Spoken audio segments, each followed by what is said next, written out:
तो दोस्तों क्या है अपडेट जानेंगे इस वीडियो में। दोस्तों बता दें कि खेसारी लाल यादव की अपडेट है।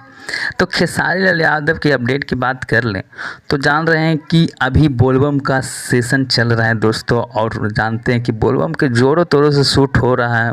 तो दोस्तों बता दें कि मजनुआ जाई भारा से, जो कि आप देख सकते हैं मजनुआ के भारा से सॉन्ग खेसारी लाल यादव को दोस्तों आ चुका है, जिसका पोस्टर आप देख सकते हैं। और गाने की बात करें दोस्तों तो इसमें लिखने वाला के नाम, जैसे कि राइटर है दोस्तों इसमें कृष्णा बेदर्दी। दोस्तों बता दें कि कृष्णा बेदर्दी का सॉन्ग लिखा हुआ है मजनुआ के भारा से। तो आप जान सकते हैं कि कृष्णा बेदर्दी का जो लिखा हुआ सॉन्ग होता है कितना अच्छा होता है।